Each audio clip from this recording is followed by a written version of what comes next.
Ah merde alors, comment on dit Comment ça? ça merde alors? But alors you are French. C'est à moi que tu parles. Alors à qui est-ce que tu parles? T'en vois un autre que moi ici?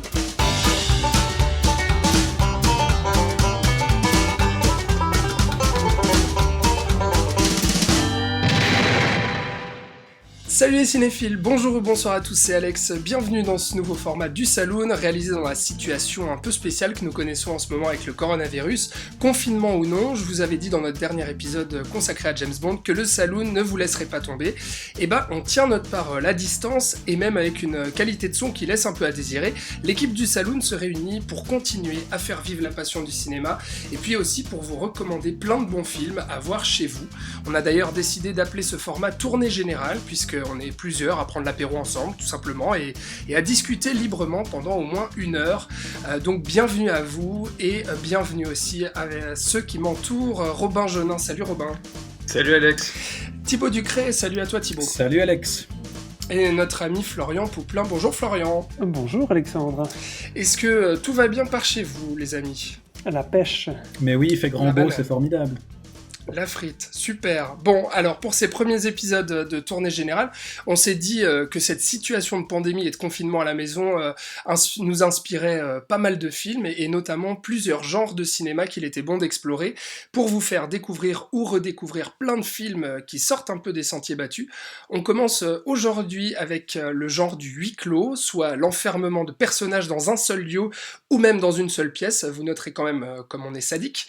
On va donc chacun vous présenter un film, un huis clos, tout registre, toute nationalité et toute époque confondue. Il y aura donc The Guilty de Gustav Mahler, Le Jeu de Fred Cavaillé, Le Crime était presque parfait d'Alfred Hitchcock et enfin L'Ange exterminateur de Luis Buñuel. À la fin de l'émission, on vous fera quelques petites recommandations en plus parmi les grands incontournables du huis clos et puis aussi d'autres recommandations libres qui touchent de près ou de loin à l'actualité.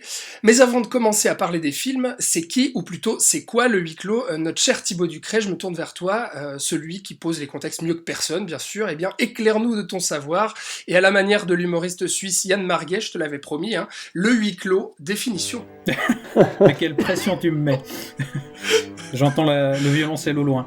Alors, écoute, le huis clos, effectivement, c'est, comme on va le voir dans cet épisode, c'est un genre qui peut être décliné finalement en plusieurs formes assez différentes, mais si on doit en faire une définition générale, on peut le dire, comme tu l'as résumé, que c'est un récit qui se déroule dans un seul lieu, fermé, c'est littéralement huis clos, et généralement dans un temps unique, mais ça peut un peu varier, comme on le verra aussi avec la sélection qu'on a, mais dans sa forme la plus pure, le huis clos, c'est un genre qui respecte la règle classique des 3 unités qu'on a au théâtre, qui est les unités de temps, de lieu et d'action.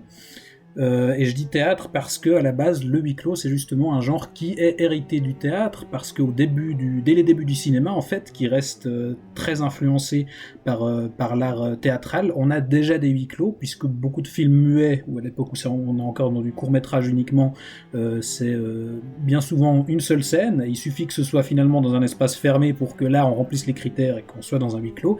Mais évidemment qu'au fil de l'histoire du cinéma, le huis clos cinématographique va évoluer et se diversifier, mais en gardant quand même souvent un lien avec le théâtre, puisque beaucoup de films de huis clos sont des adaptations de pièces de théâtre, et c'est le cas de l'un des huis clos les plus connus du cinéma, qui est 12 hommes en colère de Sidney Lumet, réalisé en 1957, qui est, je trouve, l'exemple parfait du genre. C'est parce que dans ce film-là, on a la confrontation de 12 jurés qui vont devoir affronter et faire s'entrechoquer leur conception du monde, et le huis clos, en fait, c'est souvent l'occasion d'une étude de caractère, puisque comme les lieux, les personnages et les enjeux sont généralement réduits au strict minimum, c'est parfait pour se centrer sur la psychologie des protagonistes.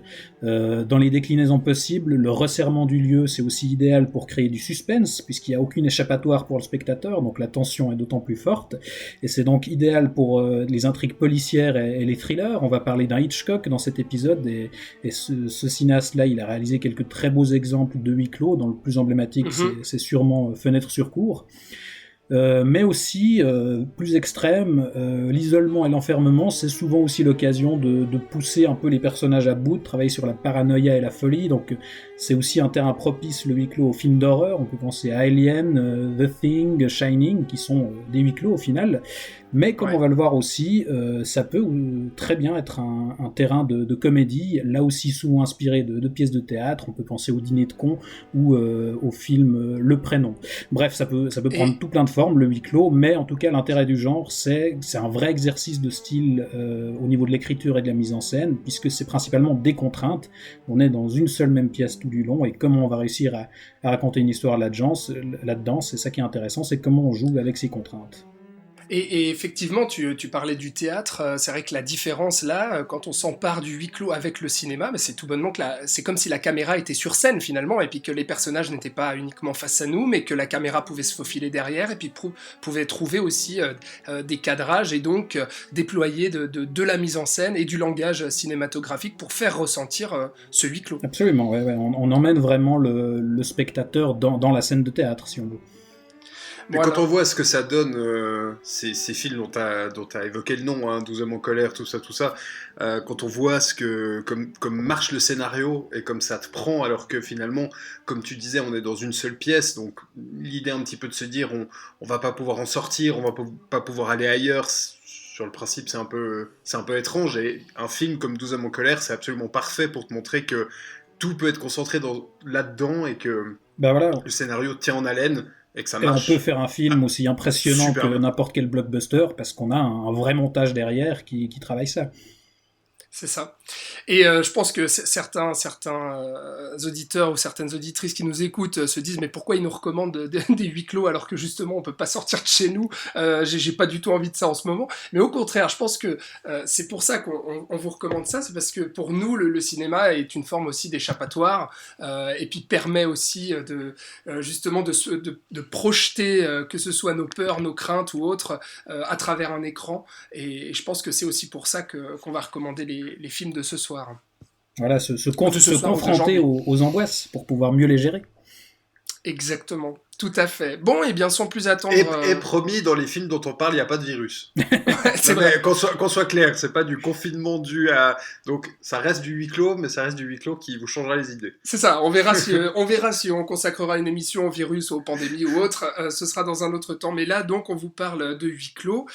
Sans plus attendre, bah, allons-y, parlons de ces 4 films, les amis, qu'on a choisis, comme je l'ai dit, qui sortaient un petit peu des sentiers battus et des évidences que tu as évoquées, notamment Thibaut, avec 2 hommes en colère, Alien, Shining ou autres, qui sont les grands classiques, autant du cinéma que du huis clos. Et on va commencer avec des films plutôt récents, et celui-ci est sorti en 2018 et il a eu un petit succès en salle. C'était un thriller danois donc qui s'appelle The Guilty.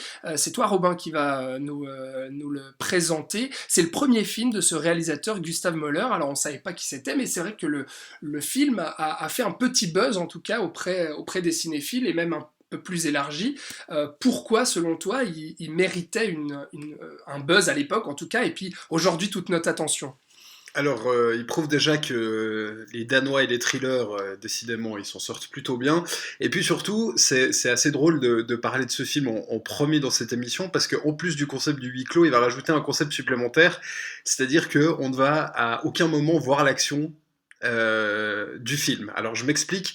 The Guilty raconte en fait l'histoire d'un policier qui travaille donc au centre d'appel, hein, là où les urgences reçoivent les appels des gens qui ont besoin d'eux, et en fait il va par son poste de travail se retrouver confronté au début à des petites affaires voilà, d'hommes un peu bourrés ou de ce genre de trucs qui peuvent arriver, on va dire de manière assez habituelle dans ce genre de situation, et puis assez rapidement va se poser une histoire de kidnapping en fait, puisque une femme va contacter les urgences et va contacter donc notre héros qui va se retrouver face à l'autre bout du fil à une nana qui est donc en train d'être kidnappée.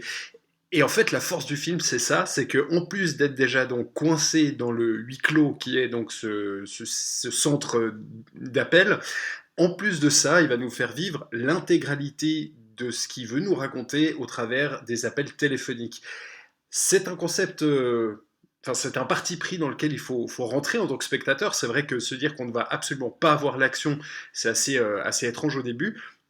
Mais si on arrive à dépasser ça, c'est absolument incroyable parce que ça va jouer aussi sur un autre des aspects de ce qu'est aussi, on va dire, une œuvre d'art, c'est-à-dire l'imaginaire. Et ça marche très très bien parce que justement est mis complètement à contribution notre imaginaire qui va forcément reconstituer les scènes, on va faire dans notre tête un petit peu les scènes qu'on entend simplement à la voix. Et puis nous, faisons un podcast, forcément la voix est quand même quelque chose d'assez important, et c'est clair qu'on peut passer tellement d'émotions par la voix.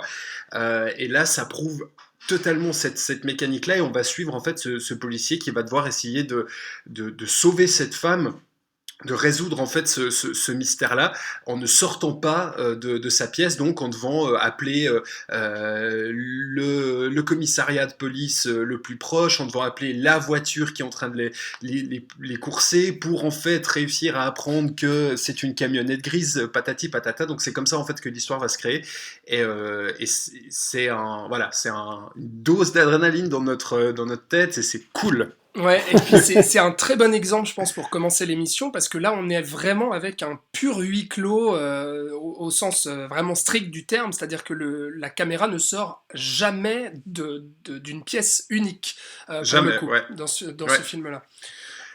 Oui, complètement, on n'en sort jamais. D'ailleurs, il y a, je vais dire peut-être 3 acteurs, c'est-à-dire qu'on a vraiment l'acteur principal et puis 2 de ses collègues qui ont juste 1 ou 2 interactions avec lui. Sinon, tout est focalisé sur l'acteur principal, et toute la mise en scène va être basée autour de ça, toutes les subtilités aussi vont passer justement par le téléphone, et c'est là où on se fait complètement embarquer. En tout cas moi ça a marché complètement sur aussi le scénario, qui peut du coup forcément te surprendre avec quelques twists, quelques trucs qui t'amènent un petit peu où il a envie, mais vraiment sur le travail de la voix, on entend tout. C'est-à-dire que quand je vous dis ça, c'est qu'il y a un moment par exemple où on est au téléphone avec les 2 agents de police qui arrivent dans un appartement où a eu lieu un drame, et donc on a juste la transcription de l'agent de police au téléphone, et c'est encore plus glaçant parce que c'est clair qu'on a peur de l'inconnu, ça c'est évident, et quand en plus tu le vois pas et que c'est à toi de l'imaginer, c'est toujours pire que la réalité. C'est vrai qu'elle est vraiment terrifiante, cette scène de la recherche dans la maison, parce que, comme tu le dis, la force du film, c'est qu'il guide, tout passe vraiment par le son. D'ailleurs, ça s'ouvre sur un plan du casque du héros, donc il y a vraiment la place du son qui est dès le départ soulignée, quoi. Et effectivement, cette scène-là, l'absence d'image, elle accroît la tension, parce qu'on découvre petit à petit ce qui s'est passé, et la découverte finale qui est relatée au téléphone, elle est d'autant plus glaçante, comme tu dis, parce qu'on peut qu'imaginer ce que ça donne visuellement, quoi. Oui, pardon. Oui, non, moi, je voulais juste revenir sur le fait de la voix. Donc, je suis complètement d'accord avec vous sur l'utilisation du son qui est en fait la base du film. Moi, ce que j'ai trouvé, au-delà donc, de la voix elle-même des personnages, je trouve qu'il y a eu un travail et un mixage de fou sur tous les bruits et sur toutes les ambiances. Moi, ce qui m'a beaucoup marqué, c'est tout ce qu'on entend quand on est dans le van avec donc le kidnappeur et la kidnappée. C'est-à-dire qu'il pleut, donc on entend la pluie, il y a tout ce qui est essuie-glace, il y a le bruit du moteur, et tout est fait en fait pour que le son crée un espace dans lequel l'histoire va se dérouler en fait. Et j'ai trouvé ça excessivement fort, l'imagination arrive, mais le son est tellement bien fait que c'est comme si on le voyait. J'ai trouvé ça, c'est un des rares films qui utilise aussi bien le son pour créer tout un espace et où tout va se passer, presque tout. C'est vrai. Par contre, moi, la limite que j'ai avec ce film, même si je suis aussi, je recommande tout à fait le film, comme vous, je suis assez conquis, mais la limite que je poserais justement, c'est qu'il se repose énormément sur le son, l'imaginaire et la force aussi de son scénario et de ses rebondissements, et notamment d'un fameux twist dans le film que vous avez cité. Mais je trouve justement qu'en termes de mise en scène, le film atteint aussi assez rapidement ses limites en fait. Alors ça dépend de quelle mise en scène tu parles. Parce que la mise en scène visuelle, certes, mais la mise en scène du son est exceptionnelle. Oui, c'est vrai. Tout à fait. Mais au niveau du son, mais c'est vrai que visuellement, je trouve le film un peu limité. Ouais. Mais en même temps, avec le parti pris que tu poses sur la table, c'est évident que c'est pas un film de mise en scène visuelle. Ça, c'est clair et net. C'est comme le dit très bien Florian. Je suis pas tout à fait d'accord, parce que je trouve que justement, effectivement, comme tu le disais, la caméra reste littéralement collée au visage de l'acteur principal tout du long. Et je trouve malgré tout qu'il arrive à se renouveler et à pas nous faire les mêmes plans tout du long. Et il y a un jeu aussi sur la durée des plans quand le personnage apprend des choses de plus en plus terribles. Il joue sur la longueur des plans aussi sur son visage, sur les silences. Il y a vraiment, je trouve, une variété dans la façon de filmer ce huis clos. Et dans le jeu. De jeu, effectivement, l'acteur est excellent aussi, mais je trouve que c'est loin d'être un truc hyper plan-plan où tout est basé sur le son. Évidemment que le son joue une importance capitale, mais il y a aussi de la vraie mise en scène, je trouve. Complètement. Et puis ce qu'il y a aussi qui marche très bien et qui rajoute une couche supplémentaire, c'est que le scénario aussi a l'intelligence de rajouter en fait une toute petite histoire secondaire, mais alors vraiment le terme secondaire est vraiment très, très important ici, c'est-à-dire que c'est vraiment en filigrane, mais on apprend qu'en fait cet agent de police a des antécédents et a quelque chose à se reprocher.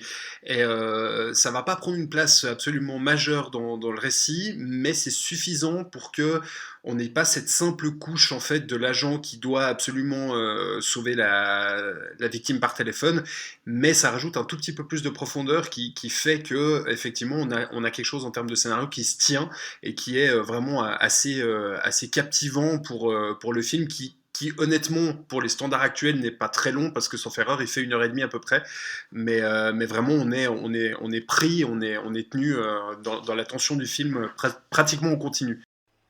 Ouais, mais effectivement, cette intrigue secondaire, ce qui est intéressant, c'est que ça donne petit à petit une vraie épaisseur au personnage. Complètement. Parce qu'au début, on comprend pas très bien ce dont il s'agit. Il téléphone à quelqu'un, on sait pas qui c'est, pour lui parler d'un truc qui va avoir lieu le lendemain, et on comprend petit à petit ce dont il s'agit, et on aura la réponse définitive qu'à la toute fin. Donc c'est vraiment aussi un fil rouge. Ça me fait, ce film me fait penser, vous fait peut-être aussi penser à un film américain qui était sorti en 2013 qui s'appelait The Call, justement avec Halle Berry.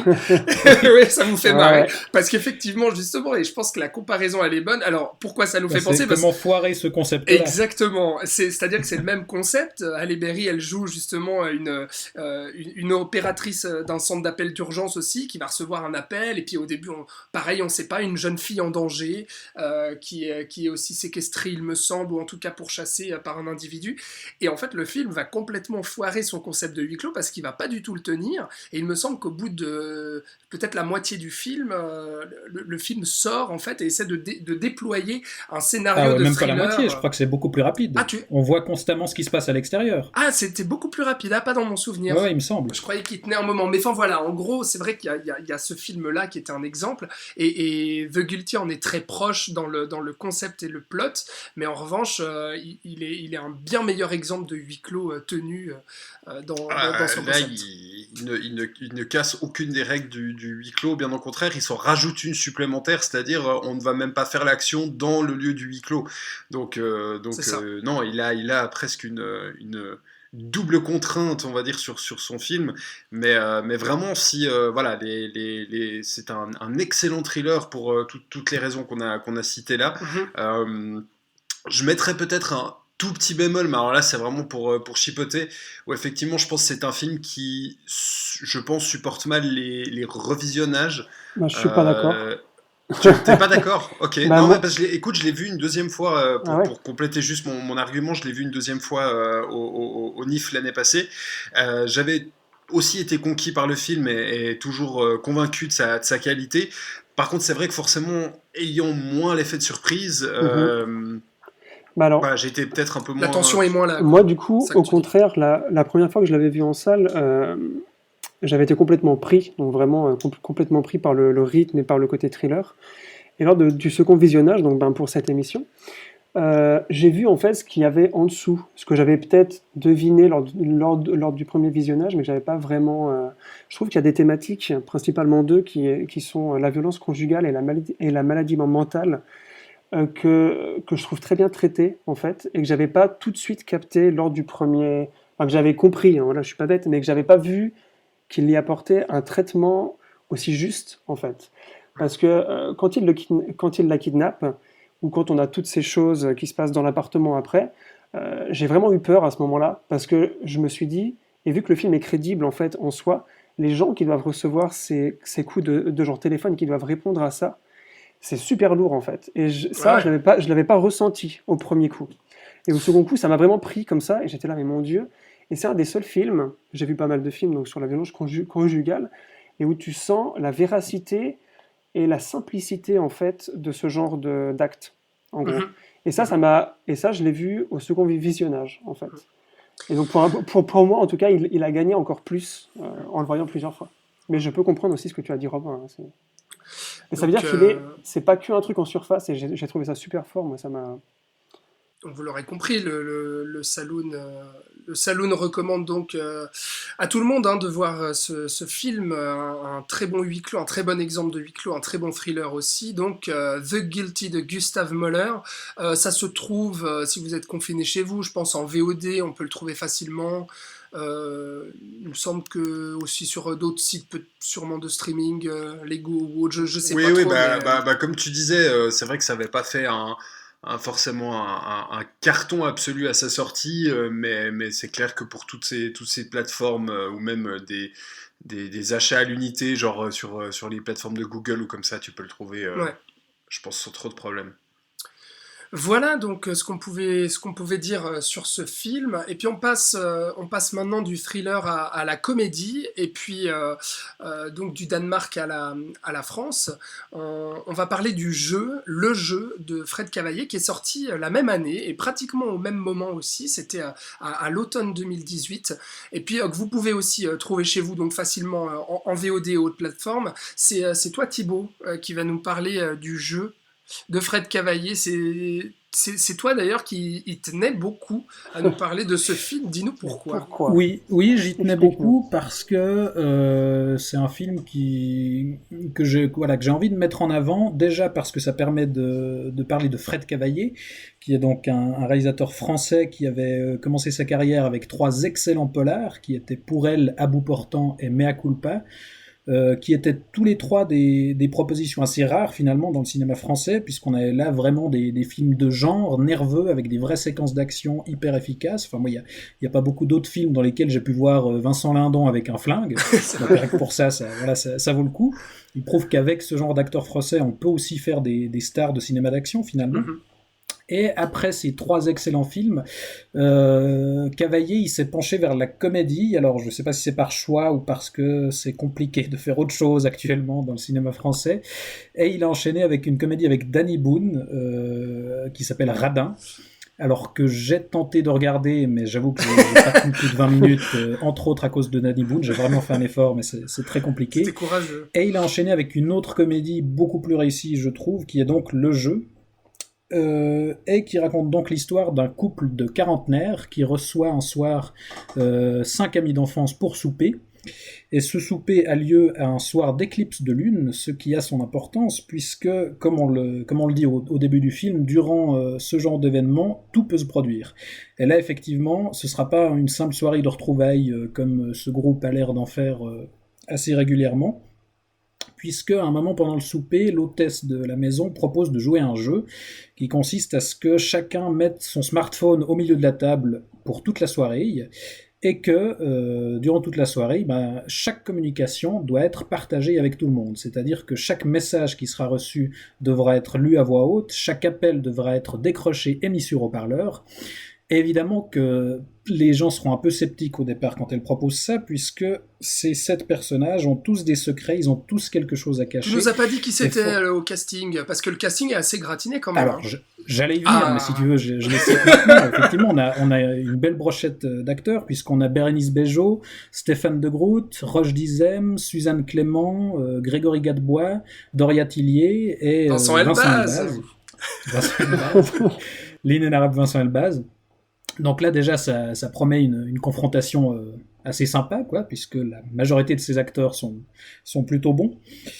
Et donc comme je disais, tous ces personnages ont des secrets et quelque chose à cacher. Évidemment que le principe du jeu va dévoiler les petites tromperies de couple, les mensonges entre amis, et voilà, tout ça va éclater au grand jour. Donc là on est dans la comédie de huis clos qui est dans la droite lignée du film Le Prénom, qui racontait aussi l'histoire d'un souper entre amis où les vérités été révélé finalement, mais là la particularité c'est que contrairement au prénom et à beaucoup de ces comédies de huis clos, c'est pas une adaptation de pièce de théâtre, en fait c'est un remake d'un film italien, Perfetti Sconosciuti, je prononce extrêmement bien, de Paolo Genovese, qui a quand même connu dans les 3 ans qui a suivi sa sortie en 2016 10 remakes, dont un remake sud-coréen aussi. Ouais, quand même. Oui, parce que ça a eu un énorme succès en Italie et à l'international. Du coup, ça a été un peu le intouchable italien. Donc, on en a fait des remakes à l'appel. On peut comprendre pourquoi, parce qu'effectivement, le concept est hyper contemporain et puis c'est une super idée de base. Hein.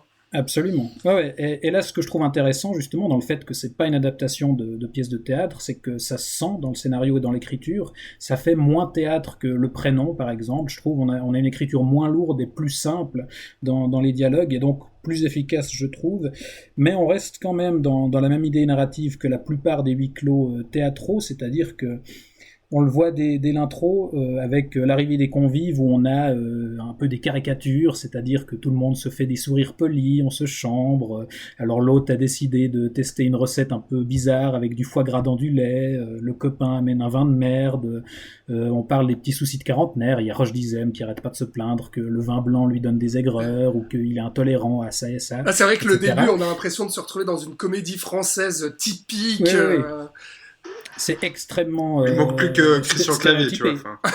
Et Franck Dubosc qui arrive, ouais.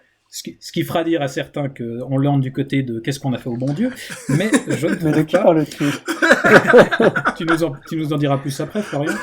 Mais je trouve que là, on a vraiment l'exemple typique du principe révélateur du huis clos, c'est-à-dire que le jeu des téléphones portables va peu à peu fissurer le vernis social et révéler qui sont vraiment les personnages, parce que c'est souvent ça, le principe du huis clos, c'est qu'on met les personnages à l'épreuve et on dévoile qui ils sont vraiment derrière l'apparence, quoi. Et donc ça marche déjà grâce à l'excellent casting, je trouve. Il y a peut-être Suzanne Clément qui en fait un poil des caisses en épouse au bord de la crise de nerfs. Suzanne Clément, c'est bien celle qu'on a vue dans Mommy, de Xavier Dolan, c'est juste. Hein. Oui, absolument. Là, peut-être qu'elle surjoue un peu par moment, mais sinon, je trouve qu'ils sont tous assez convaincants. Oh, Vincent Elbaz, quand même. Mais Vincent Elbaz qui joue un beauf, alors ça marche. Finalement. C'est pas faux. C'est cohérent. Mais au-delà du casting, ce que je trouve qui fonctionne vraiment, c'est qu'il y a un vrai aspect ludique dans l'écriture, c'est-à-dire qu'au départ, on a pas mal de fausses pistes qui sont disséminées. Dès le premier plan, on a un personnage qui a l'air de regarder des photos un peu louches, et donc on se dit qu'il doit bien cacher quelque chose. Mais ce qui est intéressant, c'est que les personnages les plus louches seront pas forcément les plus coupables. On va un peu jouer là-dessus, tout en gardant l'idée qu'au final, tous les personnages, du plus noble au plus grand connard du groupe, finalement, ils mentent tous pour une raison ou une autre. Ils ont tous quelque chose à cacher. Alors, c'est des petits trucs pour certains, d'autres plus gros secrets, mais dans tous les cas, ils mentent tous. Donc, on met ça à jour et finalement, personne n'est épargné. Et ce qui est vraiment chouette, c'est qu'on a aussi un rire assez jaune, c'est-à-dire qu'on a de la comédie, mais on joue beaucoup sur le malaise. C'est-à-dire que les situations sont souvent, je trouve qu'on a par exemple rarement montré à quel point un couple qui s'engueule à table, ça peut être gênant pour les convives autour de la table. Il y a ce passage assez génial où Roche Dizem essaye de tricher avec le jeu et finit par se faire avoir par son propre stratagème et être obligé de se faire passer pour ce qu'il n'est pas, sans trop en révéler. Parce qu'il veut échanger son attel avec son pote en fait, parce que lui il reçoit des photos, il reçoit des nudes en fait tous les soirs à une certaine heure. Et puis il dit à son pote, non, là, si je reçois le nudes à 21h, ça va pas aller, faut qu'on échange nos natels, quoi. Voilà, et ça va finir par se retourner contre lui. Et donc on a des passages comme ça assez drôles, mais aussi je trouve des moments assez terribles. Il y a par exemple l'appel de la fille de Stéphane de Groot et Bérénice Bejo, qui est un moment où tout d'un coup, là, on est vraiment dans du malaise et dans un truc assez terrible, notamment pour un des deux parents. Et on alterne comme ça entre des trucs assez ridicules et assez grandiloquents et des vraies scènes de drame familial ou social, tout bêtement. Et donc voilà, on a, je trouve, un film qui tient en haleine jusqu'au bout, qui arrive à assumer pas mal à enchaîner pas mal de rebondissements, certains un peu trop gros, parce que je pense qu'on a par exemple peut-être une tromperie de trop, le coup de la boucle d'oreille sans trop en révéler, l'effet est intéressant, mais ça n'a pas beaucoup de sens au niveau narratif. Mais sinon, voilà, on a une vraie comédie, une satire sociale qui arrive à être méchante comme il faut et divertissante à souhait. Ouais. Et puis Fred Cavaillé, mine de rien, même si sa mise en scène n'est pas au niveau des grands, en termes de huis clos, hein, je parle, mais je trouve qu'il joue assez bien quand même sur les regards en fait de ces personnages, et puis sur justement le malaise qui se crée, et puis les non-dits qui peuvent se cacher derrière les visages et derrière les regards en fait de chacun, qu'ils peuvent se lancer. Et là-dessus, je trouve qu'il joue bien aussi la tension, le suspense, avec sa mise en scène justement. Ouais, absolument. Je pense qu'il transcende moins le genre que certains autres cinéastes, mais il arrive à montrer ce qu'il faut et surtout enfin, je trouve qu'il dirige assez bien ses acteurs et qu'il les met bien en valeur, comme tu le dis. Avant qu'on parle de peut-être ce qui va nous diviser sur le film, qui est la toute fin et puis la morale du film, peut-être Robin, Florian, qu'est-ce que vous en pensez? Parce que moi, globalement, je rejoins ce qu'a dit Thibaut. Hein. Bah écoute, moi j'ai passé plutôt un moment agréable effectivement parce que Plus que c'est devant comme... Radin. Alors écoute, je n'ai pas vu Radin, mais je pense qu'il y a assez peu de doutes là-dessus, ouais. Ouais, clairement. Je suis assez d'accord avec Thibaut, effectivement, c'est assez divertissant, le côté satire marche assez bien. Moi, je dirais peut-être que, effectivement, pour quelque chose qui est quand même un peu vendu, en tout cas à la base pour une comédie, alors évidemment, l'humour est très très très subjectif.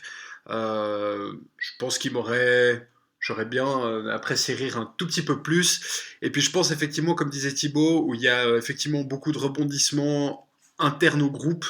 Il y en a peut-être un peu beaucoup. Enfin, à la fin, ça devient presque un peu... Un peu artificiel, tu trouves? Presque un peu artificiel parce que en fait lui en fait il l'a trompé avec elle puis lui puis machin puis enfin un peu comme si on avait presque forcé que chaque personnage ait un rapport truc, conflictuel avec un autre en fait, et je trouve qu'il y en a presque un peu beaucoup, ce qui fait que peut-être sur la deuxième partie du film j'étais un peu moins dedans parce que pour moi c'était un peu une accumulation de choses de choses pas très chouettes, il faut bien l'avouer. Mais c'est vrai que sur l'aspect divertissant, ça marche plutôt bien et j'ai passé un bon moment. Ouais. C'est surécrit pour toi aussi, Florian? Alors, oui, c'est surécrit au niveau de tout ce qui est dialogue. Je trouve que c'est pas très très naturel. Mais ça, c'est vraiment une des moindres choses que j'ai trouvées au film. Moi, je trouve qu'il a un point de départ qui, en fait, m'a complètement fait déconnecter. Bah, C'est c'est le que, but. non, mais déconnecter de Pardon. déconnecter de la crédibilité du film, en Oui, fait. oui. Et Non, qui mais je fait suis que, d'accord. pour le reste, j'ai pas du tout. En fait, je ne vois à aucun moment que ces gens sont amis, en fait. Tout ce qui se passe au tout Bah, c'est ça début, l'idée. donc toutes les petites moqueries, tout ça, je trouve ça excessivement méchant. Et je me suis très Oh, vite posé la bah question, alors. mais qui sont ces gens qui se connaissent depuis 35 ans, donc parce que depuis qu'ils sont genre à l'école, et qui se lancent des trucs, mais c'est pas de la moquerie, c'est de la moquerie méchante. Et toute la scène d'installation, qui dure un quart d'heure ou une vingtaine de minutes, se résume à ça. Et donc, pour moi, enfin, j'ai jamais connu un ami comme ça, hein, donc j'ai pas compris Bon, il y a pourquoi moi ces quand gens même, étaient... Florian. Hein. Oui, mais Mais tu n'es pas son ami, toi. Ah oui, c'est vrai. si tu veux, si tu commences ton film par montrer des gens qui en fait sont amis parce qu'en fait ils le sont depuis 35 ans et que on va garder les mêmes potes, mais qu'en fait on Mais c'est s'aime ça pas. l'idée, hein. Bah alors, oui, mais Bah, alors c'est tout le c'est propos, peut-être ça ouais. l'idée. Alors, ok, mais alors tout ce qui se passe après ne fait aucun contraste avec ce qui est avant. C'est-à-dire que tout début du film, ils sont cons les uns envers les autres, et pendant tout le long du film, c'est que ça. Du coup, moi, des personnages caricaturaux qui n'évoluent pas pendant 1 heure et demie de film, disons Oh. que ça m'a pas du tout intéressé en fait. Bah, évidemment, bah, Et s'ils évoluent c'est quand un même. autre truc que j'ai eu aussi, c'est que ce sont des stéréotypes. Ça, il n'y a pas de problème du moment que c'est au début. Mais pour moi, un film qui ne tente pas de casser un stéréotype ou au moins de nuancer ça, enfin, moi, ça ne m'accroche pas et je n'en retiens rien. Et la preuve, c'est que ce film, on n'en aurait pas parlé aujourd'hui, je l'aurais complètement zappé. Et je rejoins ce que vous disiez avant sur le fait qu'à la fin, ça fait un peu too much quand même. Bah, c'est-à-dire que Voilà. sans révéler, hein, pour ceux qui nous écoutent et qui l'ont pas encore vu, c'est qu'en gros, il y a... je sais pas comment dire sans spoiler, c'est affreux. Bah, il y a un élément fantastique. Il y a un élément peut déjà le dire. fantastique qui rentre d'ailleurs est en faux. compte et qui finalement annule, en fait, sans trop en révéler, mais qui annule pas mal de choses et de conséquences qui auraient pu avoir lieu dans le film. Et puis sur la morale aussi, qui finalement contredit un peu tout ce que je trouve le film essayait de nous dire en fait sur les non-dits et le mensonge. Bah, pour moi, ça coince un petit peu et je trouve le retournement un peu facile. Et puis comme si le réalisateur se dédouanait un petit peu de tout ce qu'il avait essayé de montrer juste avant. Voilà, je crois que je suis arrivé à peu près à ne pas, à pas spoiler de quoi on parle. Ouais, non, c'est pas mal. Merci. Mais alors, pour le coup, moi, je suis pas vraiment d'accord parce que d'une part, le fait que effectivement les gens sont assez salauds entre eux dès le départ. Enfin, moi, il me semble que c'est toute l'idée du film, c'est de montrer des gens qui font semblant d'être amis, des couples qui font semblant de s'aimer, et voilà, un groupe qui est maintenu uniquement par le mensonge. Et l'idée du jeu, c'est que ça fait éclater tous ces mensonges. Et par rapport à ce twist final, moi, je trouve au contraire que ça rend le film d'autant plus méchant. Parce que c'est extrêmement ça, c'est sûr, ouais. justement cette résolution finale, et voilà, on aurait pu avoir un final un peu plus classique à le prénom justement, mais je trouve plus intéressant ce choix-là. Alors c'est clair qu'il est plus intéressant parce qu'il est original, ça c'est sûr. J'avais jamais vu un truc aussi cassant à la fin, quoi. Et effectivement assez cruel envers ces personnages, même si finalement il leur laisse peut-être une chance, mais c'est là où c'est assez sournois. Huis clos, du coup, huis clos qui là ne se déroule pas dans une seule pièce, ou du moins presque, mais en tout cas dans un appartement. La caméra ne quitte jamais l'appartement. Sauf à la fin. Jamais, sauf à la fin. Au début Si on et est la juste- fin. La caméra Ouais. est juste dans la rue, mais bon... On peut va pas bien loin. on peut considérer que c'est quand même un huis clos aussi assez strict là pour le coup. Et c'est un film aussi qui, on parlait des remakes avant, c'est un film qui est dans le Guinness Book comme étant le film le plus remaké de tous les temps. Ah ouais, Donc, d'accord. il en a eu 10, enfin, comme a dit Thibaut avant. Ouais, Et je et voulais en caser 3 ans ça seulement. avant qu'on passe à l'autre film. Et le remake espagnol est signé par le très bon Alex de la Iglesia, un réalisateur espagnol de genre, Ah je oui, pense il a fait que ça. vous connaissez. Mais il l'a fait quand? Il y a très peu, je crois que c'était l'année passée, Ok. et il y a encore d'autres Ah remakes ouais, qui tiens. sont en cours. Hein. Enfin, D'accord. voilà, c'est un phénomène. Mais effectivement, voilà, je trouve vraiment que cette idée du smartphone, elle nous confronte en fait directement à notre société actuelle et contemporaine, et c'est là-dessus où c'est très fort en fait. Bah, à part ça, je me permets, hein, vu qu'on est un tout petit peu plus à la cool que d'habitude, tu mentionnes Alex de la Iglesia, qui avait fait avant ça un autre huis clos, qui s'appelle El Bar. Enfin, il en a Ah, fait mais d'autres, il en a fait mais d'autres avant. notamment El Ouais, Bar. Migrant Noche encore avant. Effectivement, Noche aussi. Enfin, Il Gran Noche, c'est ça, non? Migrant Noche. C'est Ouais, vrai, et, Elbar, on aurait pu le conseiller celui-là aussi. El Bar, on aurait pu le conseiller aussi parce que. Il était très bien. Moi, j'avais prévu d'en parler à la fin. Ah, Mais effectivement, pardon. Oh là ça, là. j'ai conseillé. Mais vas-y, Je je crève, vais je pas crève. Je grille tes cartouches. Non, mais alors pour faire une petite parenthèse, El Bar, effectivement, qui est vraiment intéressant parce que c'est aussi un thriller donc, où en fait on va se retrouver avec. C'est à Madrid, sans faire erreur, où en fait des personnes qui ne se connaissent pas, qui viennent de différents endroits, horizons, etc., se retrouvent dans un bar, d'où le titre. Et un matin, en fait, ils sont pris au piège parce qu'il se passe quelque chose. C'est l'apocalypse. Il y a un sniper à l'extérieur. Un sniper à l'extérieur qui descend toute personne qui essaye de sortir du bar. Et de là commence un huis clos, forcément dans le bar, etc. etc. Et ça, c'est voilà, une petite parenthèse recommandation avant qu'on y revienne à la fin. Mais c'était très bien, le bar. Voilà. Bon, donc le jeu, moi je suis donc Thibaut pour vous recommander ça. Ce qui est un peu moins le cas donc de Robin et Florian qui sont un peu plus tièdes sur le film. Vous l'aurez donc compris. Tiède ou froid. Ouais, ah, carrément. Mais bon, une comédie française. Ah, c'est la seule en huis comédie clos. qu'on va recommander ce soir. Donc, C'est vrai, puisque là on va. Enfin, ce soir. Oui, aujourd'hui, je sais pas quand est-ce que vous nous écoutez, mais j'espère que vous passez du bon temps avec nous. On va sortir de la France pour aller direction les États-Unis. Et puis, Est-ce que tu as ton autorisation pour faire ça? alors, en ce moment, c'est compliqué. Et puis, on va remonter aussi dans le temps. On va vous parler d'Alfred Hitchcock. C'est moi qui m'y colle. Et puis c'est donc un thriller aussi, ou plutôt un film à énigme, ou un whodunit presque, si on veut.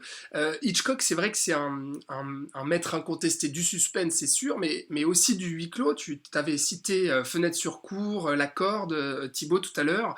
Il y a aussi Lifeboat, qui est un film un peu plus vieux d'Hitchcock, qui se passe entièrement sur un bateau. Et là, en fait, C'est un huis clos en plein air. c'est On ça, un pourrait huis clos parler- en plein air. Et puis On là, le pourrait parler crime de Psychose aussi. de Psychose, qui est presque un huis clos aussi. En tout cas, il y a toute une partie, toute la deuxième partie qui se passe effectivement dans l'hôtel. Mais moi, j'ai choisi justement de vous parler du crime. Le crime était presque parfait, ou bien Dial M for Murder, dans son titre original, qui est sorti en 1954, avec au casting Grace Kelly notamment, c'était la première collaboration avec Alfred Hitchcock, Ray Milland aussi, ou John Williams, l'acteur donc. Et j'ai choisi le crime était presque parfait, tout simplement parce que je ne l'avais jamais vu, puis j'avais envie de parler d'Hitchcock dans le huis clos, et j'avais envie de choisir un film peut-être un petit peu moins connu dans sa carrière, sorti en 54 comme je l'ai dit. Alors pour le pitch rapidement, on suit en fait un mari qui sait que sa femme le trompe, et puis qui établit un plan millimétré, mais vraiment je pèse mes mots, pour la tuer. Et tout l'enjeu est là-dessus, justement, sur la perfection en fait de l'organisation de ce crime, qui finalement, vous vous en doutez, ne va pas se passer comme prévu, puisqu'il va engager un tueur, et puis s'en suivront un tas de rebondissements. Le crime était presque parfait, c'est un petit film en fait pour Hitchcock. À cette époque, il commence à vraiment atteindre quasiment le sommet de sa gloire, hein, qui sera plutôt à la fin des années 50, mais il vient de signer quand même L'Inconnu du Nord Express, qui est un succès critique et public surtout aussi. C'était un raz-de-marée à l'époque au box-office américain. Et puis Hitchcock, il est sur le point de faire Fenêtre sur cour, l'autre huis clos justement dont on parlait, film beaucoup plus ambitieux, qui sortira finalement la même année, 1954 aussi.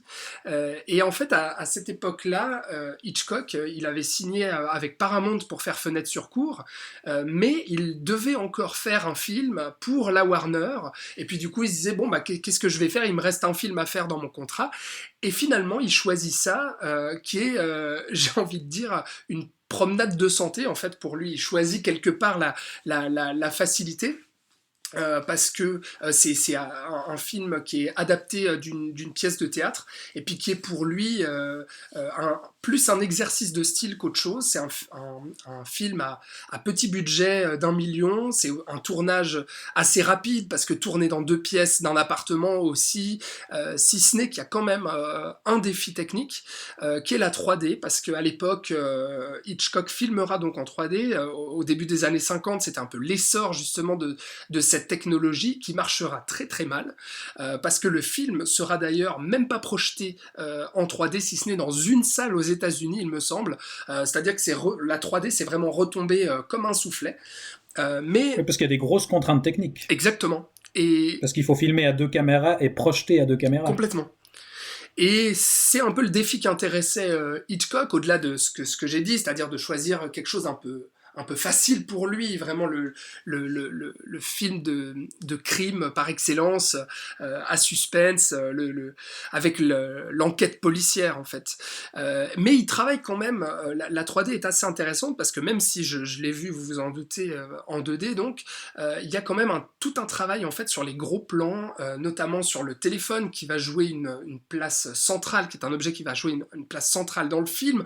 Un autre objet dont je ne vais pas révéler ici les tenants et les aboutissants, et puis le plan iconique aussi que vous avez sûrement vu, que ce soit en photo ou en vidéo, ce plan iconique de Grace Kelly justement, qui se fait agresser, et puis qui lance en fait sa main en arrière pendant que son assaillant l'étrangle.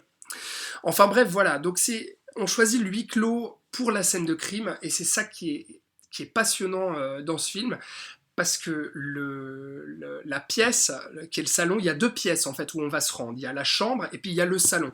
Et on va choisir ce salon et ce huis clos pour développer la scène de crime et puis pour disséminer justement tous les indices qui pourraient se glisser là et puis tout justement comment dire, tous les bâtons en fait qui vont se glisser dans les roues de notre cher mari qui veut buter sa femme.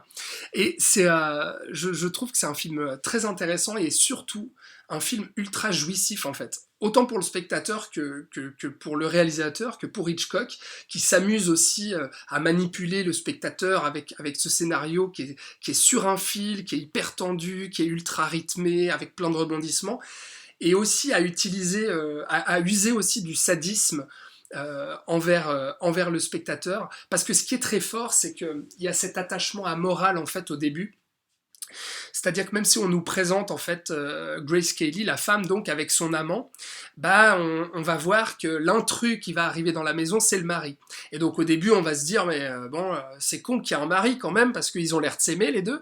Mais finalement, très rapidement, Hitchcock va nous attacher au mari et à son plan machiavélique parce que il va convier le futur tueur qui sera engagé dans son salon et il va lui expliquer ce à quoi il a réfléchi depuis des mois et des mois, et on va se rendre compte à quel point tout est millimétré, à quel point le tueur en fait en question est coincé et est obligé d'accepter le deal du mari et d'accepter cette mission. Et en fait, on va se mettre, si tu veux, c'est là le côté sadique, c'est qu'on va se mettre à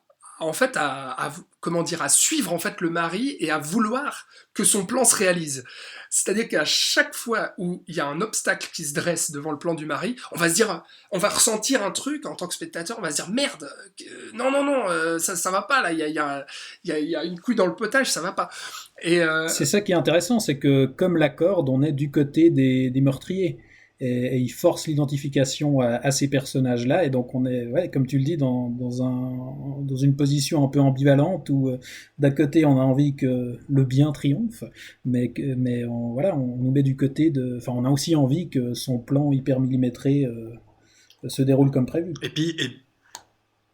Et puis ouais, pardon, mais là, je vais reprendre ça, c'est aussi la force du film, en fait, le fait qu'il explique son plan, qu'il le détaille millimétré, ça apporte l'aspect ludique au film, qui fait que t'es complètement investi dedans, parce que, tu suis ces histoires, comment il a manigancé ça, quand il y a une petite imprécision qui du coup fait dévier le plan, comment il va retomber sur ses pattes pour faire en sorte que le plan marche, et c'est ultra jouissif. Complètement. Et à un moment donné, il va réussir justement à nous retourner en fait notre attachement, où on va être finalement attaché du côté du bien, comme tu disais Thibaut, du côté donc de la femme victime de Grace Kelly, et puis où on va vouloir petit à petit, et là aussi ce côté sadique, on va vouloir voir cet homme en fait chuter dans son plan, sombrer peu à peu, jusqu'à se faire coffrer. Et là où c'est aussi assez intéressant, c'est dans les personnages, il y a très peu de personnages. Il y a notamment le personnage de l'inspecteur, joué par l'acteur John Williams avec son iconique moustache. Et puis, le spectateur va aussi s'identifier au personnage de l'amant, parce qu'en fait, l'amant est un romancier de fiction, de polar et de romans de crime et de romans cluedo comme ça. Et va petit à petit deviner en fait le plan du mari, et donc nous on se range un peu de ce côté-là et où on se dit oui forcément il est romancier, il a tout prévu, et à la fin celui qui gagne et celui qui avait un coup d'avance c'est l'inspecteur, et on sent le plaisir en fait d'Hitchcock aussi à faire gagner l'inspecteur, et le fait que ce film-là, Le crime était presque parfait, aura aussi une influence sur énormément de séries policières, de films policiers, et notamment une influence qui est revendiquée, c'est celle de Columbo en fait, de la série Columbo. Et donc pour tout ça, je trouve le film très fort, et surtout d'une maîtrise totale du rythme, de la tension et de la mise en scène aussi, comme je le disais, du huis clos. C'est vraiment très fort, et on le cite souvent comme un Hitchcock un peu mineur, parce que finalement il n'a pas l'ampleur en fait, que ce soit dramatique ou cinématographique, de toutes ses grandes œuvres, mais ça reste un film absolument implacable, qu'il faut voir, quoi, tout simplement, et pour se faire plaisir. Qu'est-ce que vous en pensez, vous, de ce film-là? Alors, il faut savoir que c'est un film qui est adapté d'une pièce, si je ne me trompe pas. Oui, Et oui, c'est ça. c'est ça, ouais. Et mais d'ailleurs, les deux acteurs, celui qui joue l'inspecteur et celui qui joue le criminel, sont les mêmes qui jouaient dans la pièce, en fait. Et je trouve que c'est les deux qui jouent le mieux, d'ailleurs. Moi, je suis assez d'accord avec tout ce que tu viens de dire. Moi, j'ai juste un petit bémol sur le fait que on sent l'écriture de théâtre et que malgré toute la maestria de Hitchcock au niveau de sa mise en scène qui est vraiment le rythme est à la seconde près, on sent que ces personnages n'existent pas en dehors du film et n'existent presque pas en dehors de ce huis clos aussi. C'est une impression que j'ai eue. Après, c'est pas un film qui a vocation à faire du développement de personnages, mais je trouvais que leur écriture dans les gestes et dans les dialogues ne servait qu'à faire avancer le film en fait. Et l'intrigue, ouais. Et donc ça va avec le côté, la mise en scène est millimétrée, mais les agissements des personnages aussi. Et du coup, moi j'avais du mal à croire en fait au bout d'un moment aux motivations du mari. Enfin voilà, je voyais beaucoup plus la mécanique du film que la mécanique humaine qui se cachait derrière ce Ouais, plan ouais. en fait, ou derrière le déroulé du plan aussi. Je C'est crois pour que ça c'est le truc qui m'a un qu'effectivement, peu déçu. exercice Euh, de style, c'est le bon mot voilà, qui c'est ça. convient. C'est qu'il a expérimenté, c'est qu'il voilà, il n'avait pas. Et je crois que c'est pour ça que c'est aussi considéré comme un film mineur, c'est-à-dire que il va pas au-delà du concept qu'il pose en fait. Alors que beaucoup d'autres Hitchcock, les grands Hitchcock, vont au-delà et convoquent des choses beaucoup Hum, plus amples. hum. Les autres? Ouais, bah c'est vraiment un projet assez simple dans le concept, mais comme tu dis, où c'est l'occasion d'expérimenter. Moi, justement, ce que je trouve intéressant, c'est comme il joue avec le format. Déjà, il met en évidence quand même l'aspect théâtral. Il y a ce passage hyper intéressant, je trouve, où le mari explique justement au meurtrier la marche à suivre. Et en fait, tout d'un coup, la caméra prend de la distance et on suit les déplacements depuis le plafond, en fait, Ouais. avec des simples panoramiques en plongée où la caméra suit le mari qui se déplace d'un bout à l'autre de la pièce et on a vraiment l'impression en fait de regarder une scène de théâtre depuis un balcon. Donc ça je trouve intéressant et effectivement il y a aussi la 3D parce que ce qui est toujours assez fascinant avec le huis clos, c'est que c'est l'occasion de jouer avec l'espace parce que c'est pas parce qu'on est dans un lieu restreint que la spatialisation et la profondeur de champ, par exemple, ça compte pas. Et ce qui est chouette dans les huis clos de Hitchcock, c'est que c'est souvent justement l'occasion de jouer avec l'espace. La Corde, c'est un film qu'il a tourné comme un seul plan séquence, donc on a vraiment le respect du temps et du lieu unique. Et ici, effectivement, il met à profit la 3D, comme tu l'as dit, Alex, pour mettre souvent des objets en amorce, pour mettre en évidence des plans. Il y a ce fameux plan, je trouve l'anecdote assez rigolote, du doigt sur le cadran du téléphone. Oui. Ouais. Qui pouvait pas tourner en vrai puisque comme c'est de la 3D, il fallait mettre 2 caméras côte à côte et c'était pas possible de faire ce gros plan pour ça.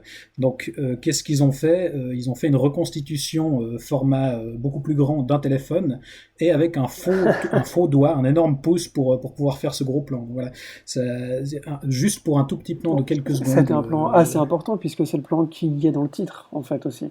Oui, justement, parce que ça a du sens narrativement ce plan. Enfin bref, il y a tout un jeu sur le format, sur la 3D qui est très intéressant et qui renouvelle un peu le genre. Enfin, il évite de se répéter justement. Ouais. Robin? Non, assez d'accord avec tout ce qui a été dit. Moi, ce qui m'a vraiment complètement pris dans le film, c'est ce côté extrêmement jouissif, justement, comme je disais tout à l'heure, de extrêmement ludique en fait, où on retrouve un petit peu ce qu'on apprécie aussi dans ce genre de film de genre où on suit, un tueur. Etc., etc. Et je trouve que avec cet aspect on va monter un coup, on va en fait faire un plan pour tuer la femme de ce type-là. C'est ça. C'est le mot. Je pense que le mot jouissif va parfaitement dans cette optique-là. Et puis c'est vrai qu'il y a des rebondissements, il y a des changements, il y a l'inspecteur qui arrive, il y a l'amant qui vient aussi fouiner un petit peu. Donc comment est-ce que le mari peut peut se relever de ça, etc. Et ça marche très très C'est bien. un En tout cas, film moi, en j'ai passé crescendo aussi, en fait. C'est ça qui Ouais, est jouissif. complètement. Avec un ventre mou quand même. Enfin, moi, j'ai été assez Ah bon? étonné.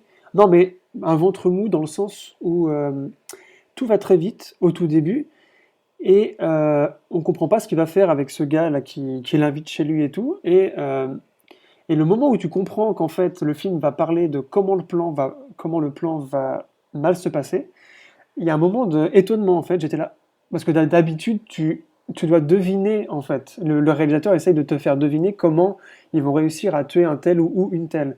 Et là, Hitchcock, ce qui est vachement intelligent avec ce film, c'est qu'il renverse ça en fait. Et moi, j'ai eu un C'est ce qu'il moment fait un peu. souvent, c'est un jeu sur le suspense plus que sur le C'est mystère. ça. C'est parce que le spectateur a les informations que- qu'il y a de la tension. Il a toujours fait ça, c'est vrai. Ouais. Absolument. Et puis du coup, c'est vrai que si vous nous écoutez, que vous avez jamais vu La Corde et Fenêtre sur cour, deux autres huis clos de Hitchcock, où Hitchcock brille par justement son inventivité, son suspense et sa mise en scène.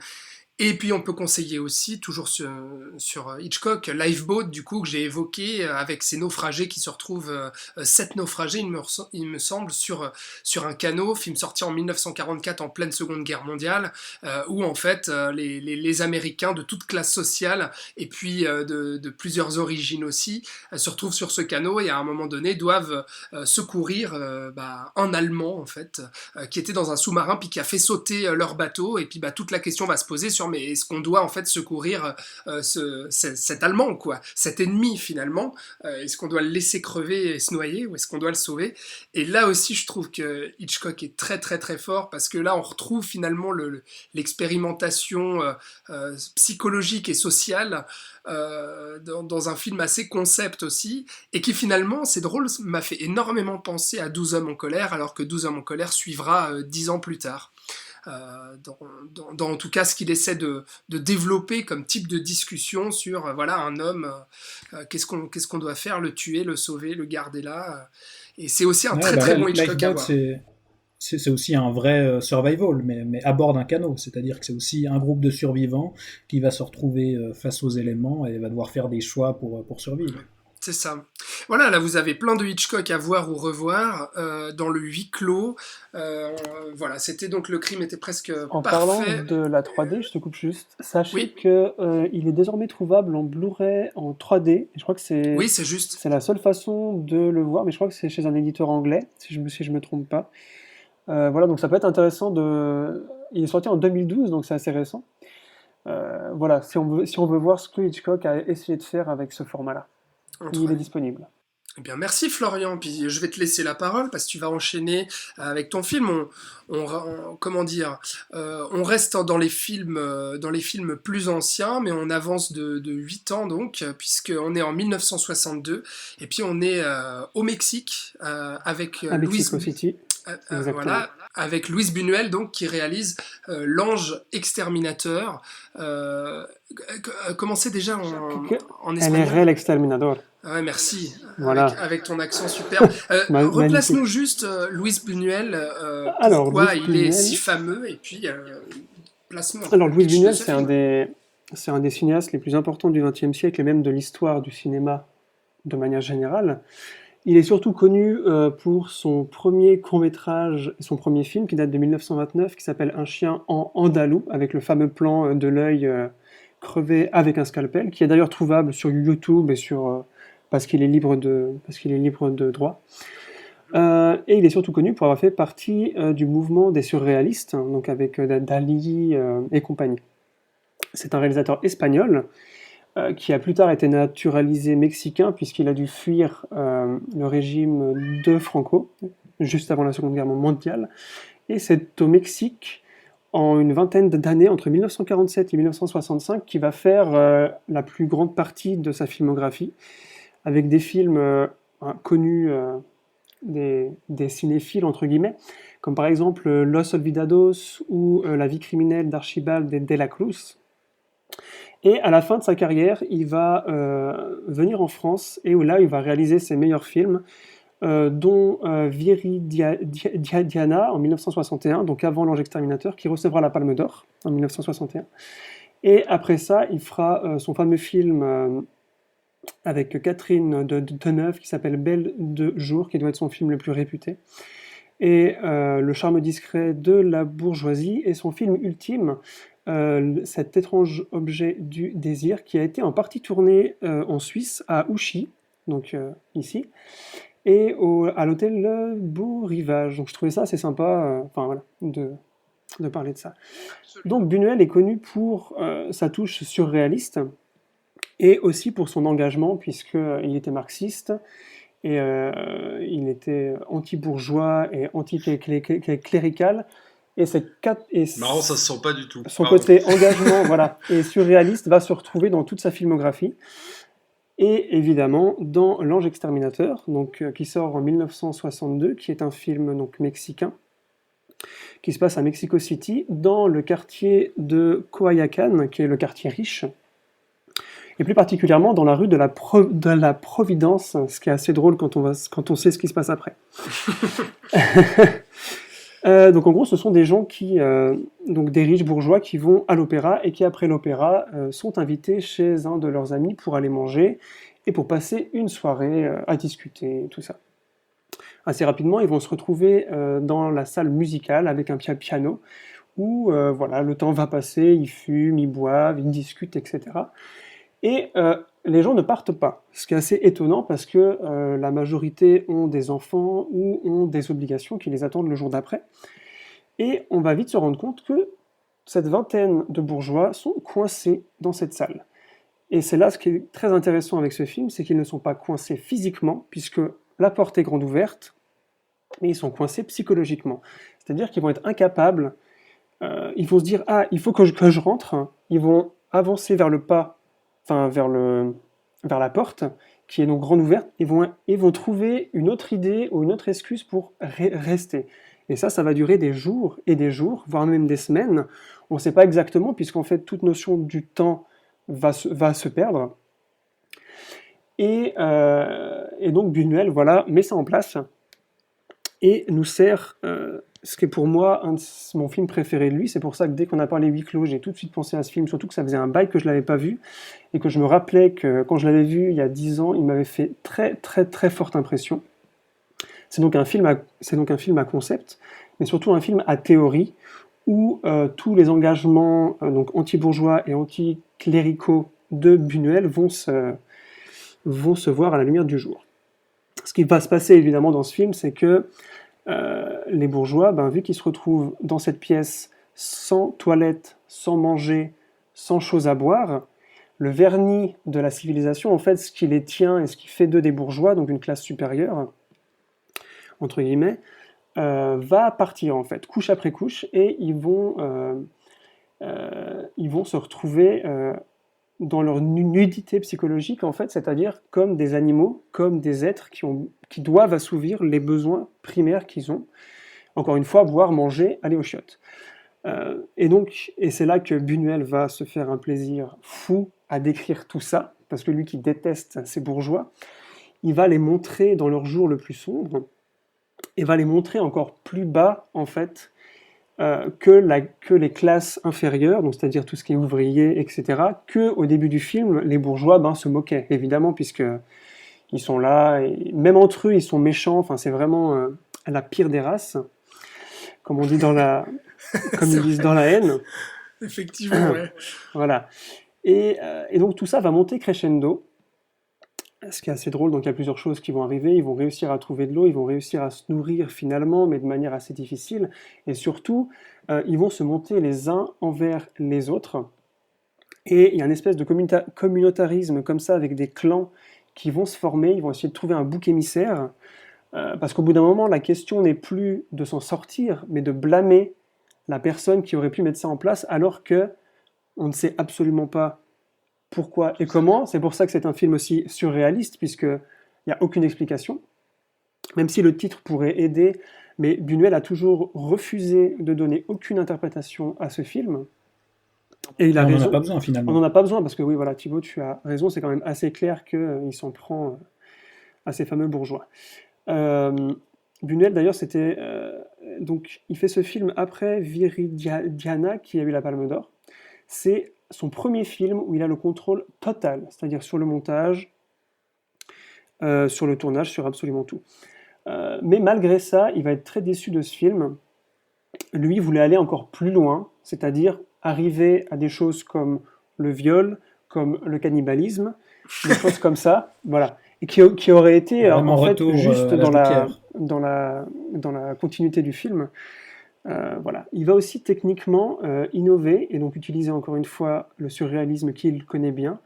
Il va y avoir notamment 27 répétitions de plans dans le film qui vont d'abord être pris comme des erreurs, et même certains distributeurs en Europe vont remonter le film en les enlevant, alors qu'à la base c'était fait exprès. Il y en a surtout 2 au tout début qui sont super visibles, je ne sais pas si vous les avez vus, mais après en fait il va jouer avec ça, en répétant des plans de manière de plus en plus brève, pour donner cette impression aux spectateurs que nous aussi, on a évidemment des choses à se reprocher, que nous aussi, au fond et au final, nous ne sommes que des animaux, en fait. Et c'est marrant parce que ça trouve un espèce d'écho avec ce qui se passe aujourd'hui, c'est-à-dire de quoi est-ce qu'on a besoin? C'est de PQ et de pâtes. Hein. Et donc il veut donner cette impression où on est aussi coincé avec eux. Et je trouve que ça marche vraiment bien.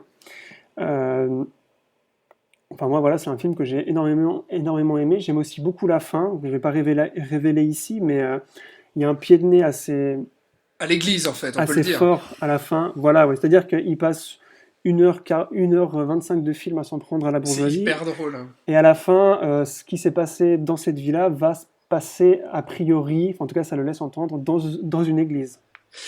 Voire au-delà. C'est Oui, ça. voilà, après ça peut être le début de tout, parce que le titre, c'est là qu'il est intéressant. Le début d'une Euh, pandémie. Voilà, même si c'est un titre qu'il a pris au pif, l'ange exterminateur, ça pourrait être une des interprétations, c'est-à-dire que cet ange-là ferait ça pour en fait faire un tri, en gros. Ouais. Et donc il commencerait par les riches. Donc Mais un film ce de qui est- gauche, moi ça me plaît. Ce qui est passionnant, en fait, Florian, et puis qui finalement nous ramène aussi un peu à notre condition ici, c'est la manière dont les personnages vont à la fois devoir lutter contre l'ennui. Il y a ça aussi. Au-delà, en fait, des besoins primaires, il y a aussi cette lutte contre l'ennui. Et puis, il y a cette dégradation physique et mentale qui va faire que les personnages vont sombrer chacun dans la folie. Et il les montre, en fait, de manière, comment dire, c'est-à-dire que chacun va avoir son moment où il craque. Et ça va être pour une raison X ou une raison Y.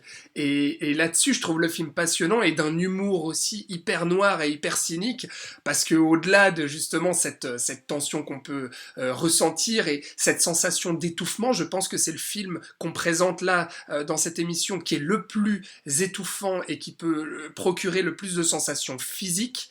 Et c'est passionnant là-dessus, parce qu'au-delà de ça, il y a vraiment cet humour-là et cette comédie noire, en fait. C'est-à-dire que oui, il critique les bourgeois, certes, mais comme tu le dis, une fois que ces bourgeois sont ramenés à leur état animal, encore une fois, il étudie aussi ça, en fait.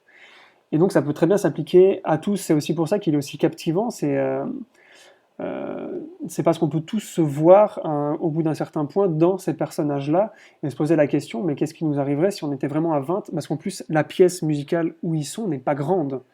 Ah ouais, C'est ouais. ça qui est aussi assez drôle, c'est que la villa est immense, mais la pièce où ils se retrouvent enfermés, ils dorment presque les uns sur les, Et ils sur sont beaucoup, les autres. ils sont beaucoup. Et quand ils vont aux toilettes, c'est assez drôle, c'est dans un placard où des vases Ming sont entreposés, et ils sont obligés d'aller faire leurs besoins dans des vases chinois inestimables. Et voilà. Enfin, il y a plein de petits trucs drôles, comme tu le dis. Je voulais juste faire un petit point sur le casting, parce qu'il y a quelqu'un que tu aimes bien, qui s'appelle Oui. et Claudio Brook. Mais C'est un acteur j'allais mexicain. y venir. Mais j'imagine bien, mais je t'ai pris d'avance. Qu'on retrouve dans La Grande Vadrouille de Gérard Rory, Ouais. en tant Qui est l'un qu'anglais. des Anglais parachutistes. Ouais. Voilà, mais pas que, figure-toi, il a aussi joué avec chez Joseph Losey et chez Louis Malle, 2 autres réalisateurs francophones, un français assez connus, et dans un James Bond, dans C'est pas vrai. Permis de tuer. Donc ça m'a fait rire parce que, Ah bon? en tout cas, sa filmographie, il est dedans. Après, je sais pas quelle est la grandeur Ok. du rôle qu'il a. Peut-être un tout petit rôle. J'avais pas remarqué, alors que là, ça m'a sauté aux yeux. S'il joue le majordome, en fait, qui est aussi un personnage hyper central, en fait, de l'ange Voilà. exterminateur. Mhm. Et son dernier film, où il est revenu au Mexique, c'est Chronos.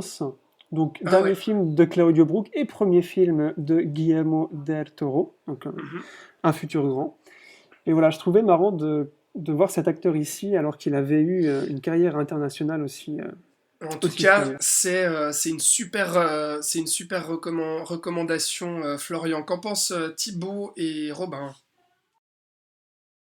Alors écoute, moi je ne peux que plus soyer ce qui a été dit jusqu'à maintenant, mais je trouve que vraiment la force du film, c'est que il arrive à dépasser cette satire, enfin cette critique de la haute société, l'hypocrisie des élites, etc., qu'on retrouve dans plein de huis clos. Là, je trouve que ce qui fait la force du film, c'est l'aspect fantastique, qui est pas si fréquent que ça, c'est-à-dire que dès le début, en fait, il y a des choses étranges, certains domestiques qui s'empressent de quitter la maison à l'arrivée des convives, on sait pas trop pourquoi, certains convives qui se font un petit peu des regards entendus et qui discutent discrètement de trucs un peu mystérieux, on comprend rapidement qu'il va se passer quelque chose de spécial durant la soirée, mais alors on sait pas encore tout de suite quoi, et très vite, je trouve qu'il y a un malaise vraiment qui s'installe, et ça va être de plus en plus grand, jusqu'à la fin où il y a des espèces de visions fantastiques, il y a cette scène du cauchemar avec la main qui est assez terrifiante. Qui a donc Et inspiré dans la famille Adams.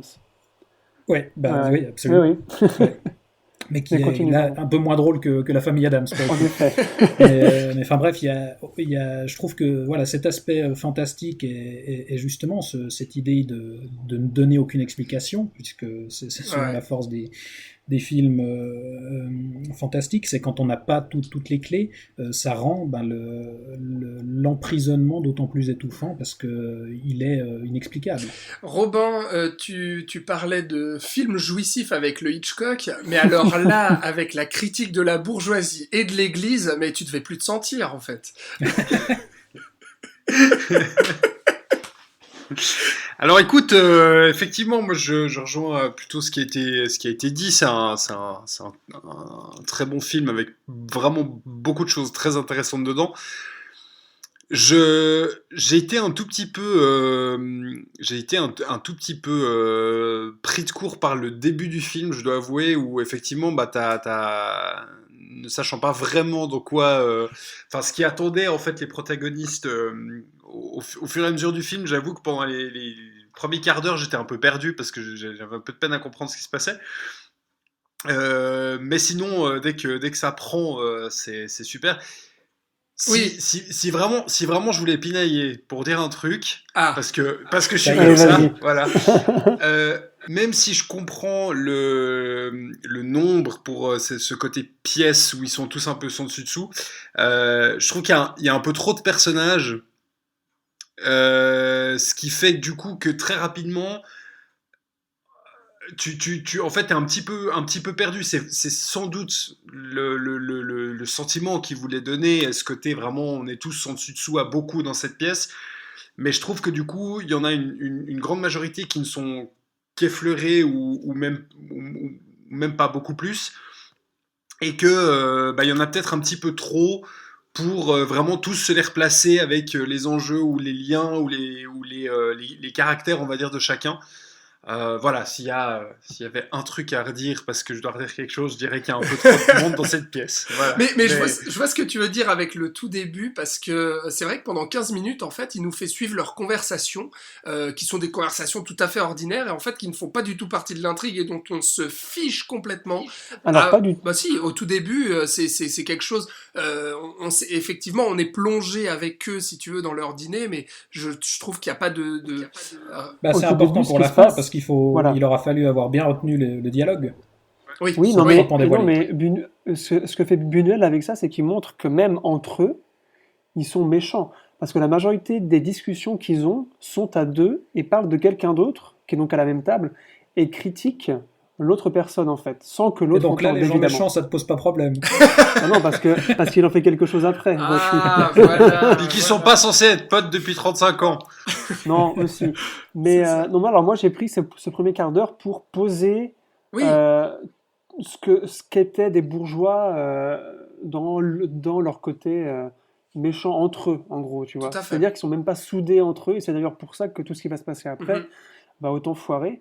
Et je crois qu'aussi que le fait que les personnages n'aient pas été individualisés, c'est parce que Buñuel, je pense, avait cette idée de la bourgeoisie comme un tout, et pas comme des individus, que la Complètement. force était la force de la richesse, et que lui voulait critiquer plutôt ça, plutôt que des comportements individuel dans cette situation-là. Mais je suis d'accord avec toi quand même, Robin. C'est vrai qu'à un moment, on ne sait plus qui c'est qui s'est énervé avant contre qui. À un moment, quand il cherche un bouc émissaire, j'étais là, putain, mais qui c'est lui déjà? Enfin bref. Mais c'est fait aussi pour nous perdre, comme tu l'as dit. Voilà, donc L'Ange exterminateur de Luis Buñuel, sorti en 1962, c'est un film qu'on trouve aussi facilement sur Internet, et puis qui vaut vraiment, vraiment, vraiment le détour, qui est un excellent huis clos, et puis un film à part aussi, c'est une expérience, je dirais, voilà, hein, à voir chez vous. On Donc. peut dire ça comme ça. Ouais. On a fini donc avec les 4 films. On a donc parlé de The Guilty, de Le Jeu, de Le Crime était presque parfait, et puis de L'Ange exterminateur.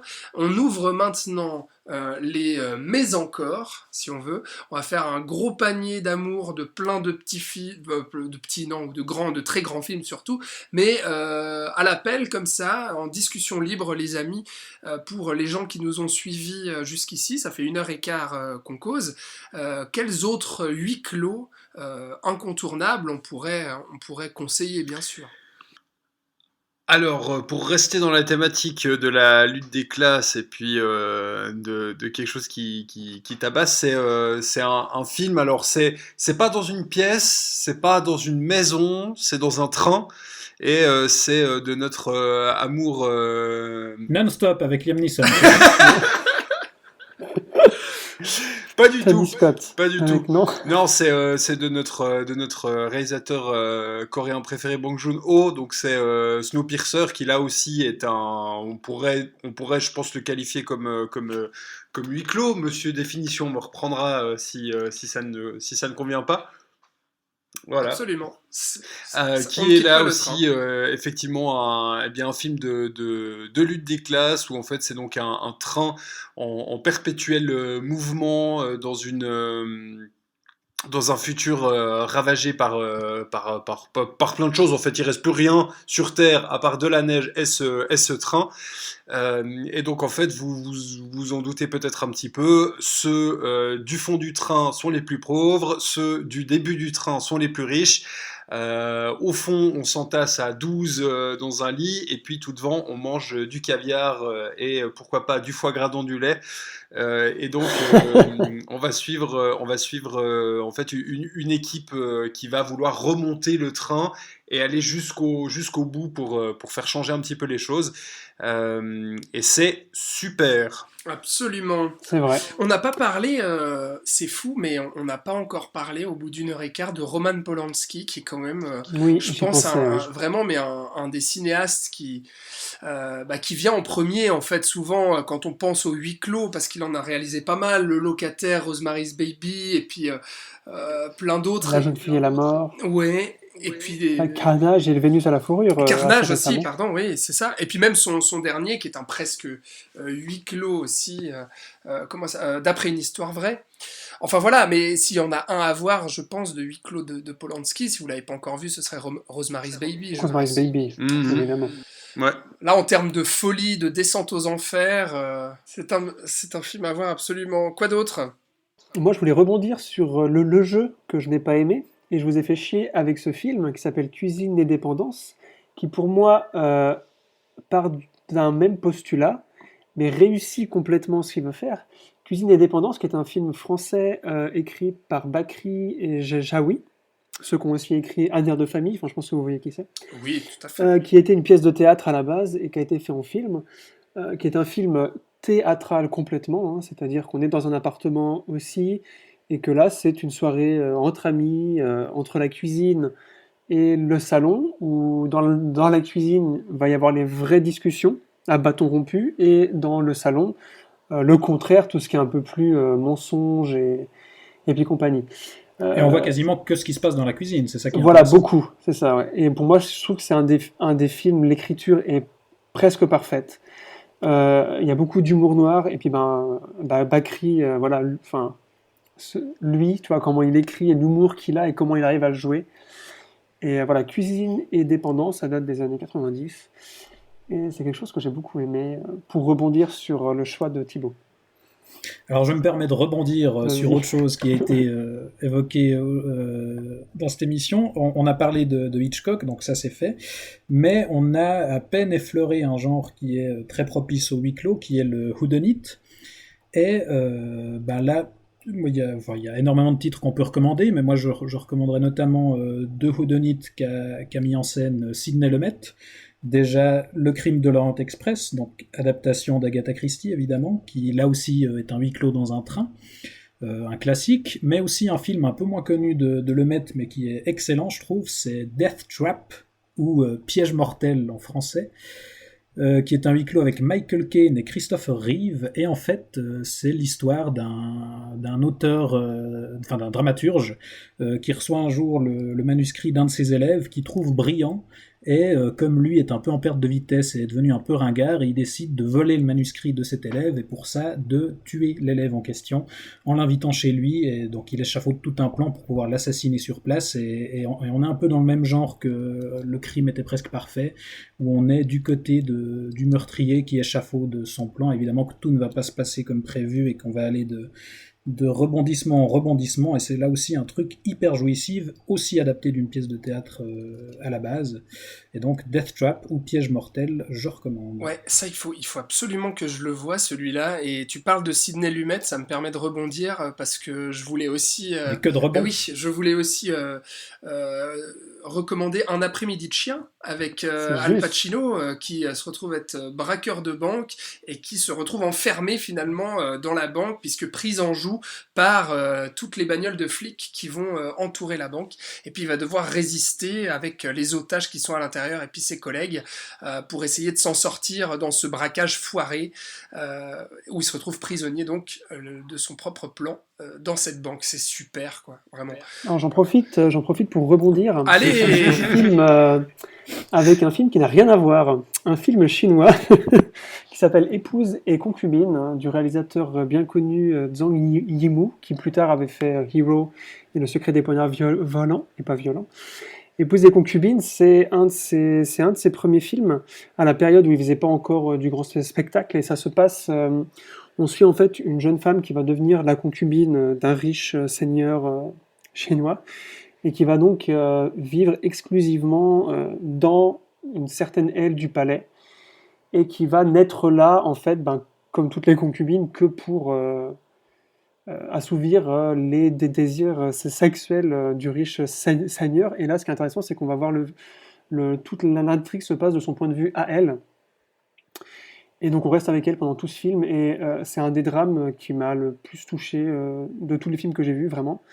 Et j'avais oublié que c'était un huis clos, donc c'est en faisant des recherches pour cette émission que j'ai découvert que ce film était... Il est disponible en Blu-ray, au cas où je le recommande énormément. Épouse et concubine. Voilà, je voulais juste le caser. Très bien. Est-ce qu'il y en a d'autres comme ça, très rapidement Écoute, alors très rapidement, on est d'accord qu'on n'évoque pas là tous les classiques du genre qu'on a évoqué évidemment au début d'émission, 12 hommes en colère, tout ça. Par contre, il y en a un autre, effectivement, moi c'est un film qui m'avait vraiment beaucoup marqué quand j'étais plus jeune, j'ai revu et ça marche encore.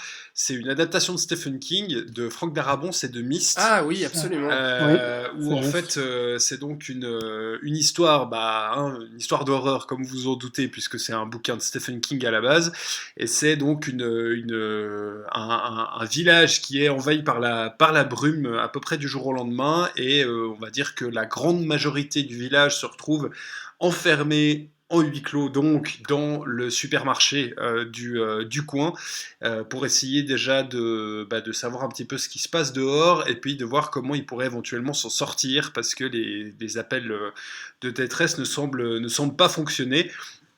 Donc ça marche assez bien, avec pas mal de... Ce qu'il faut savoir, c'est que dans la brume, il y a un gros monstre. Oui. Tu l'as pas dit, mais la menace est là. Voilà, non, tout à fait. Mais effectivement, donc il y a un gros monstre dans la brume, c'est super tendu, ça marche très très bien, la fin est absolument affreuse, mais allez-y. C'est très couillu. Et très couillu, ouais. Il y a aussi un film qui passe assez inaperçu, je trouve, mais qui mérite vraiment de l'attention, c'est Misery de Rob Reiner, qui est sorti dans les années 90. Parce qu'on parlait de Polanski avec D'après une histoire vraie, finalement c'est assez lié, c'est-à-dire que ça raconte en fait l'histoire d'une fan de romancier qui va en fait séquestrer le romancier en question chez elle, voilà, par folie en fait, par amour. Complètement taré et le film joue vraiment sur le huis clos, sur cette tension et ce kidnapping et cette séquestration et puis c'est fou quoi, voilà, c'est super. Bah, autre adaptation de Stephen King, d'ailleurs. Oui, c'est juste, ouais.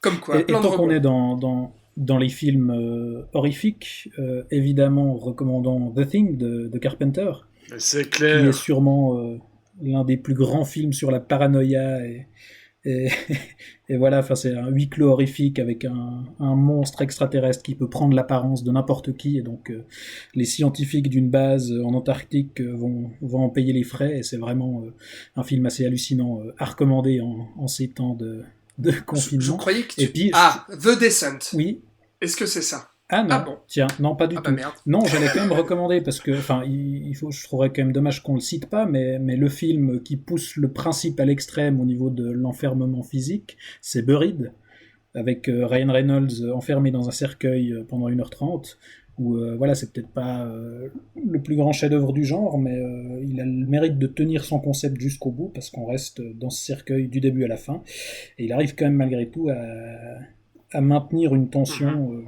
tout du long. Voilà donc pour le huis clos et pour cette émission huis clos.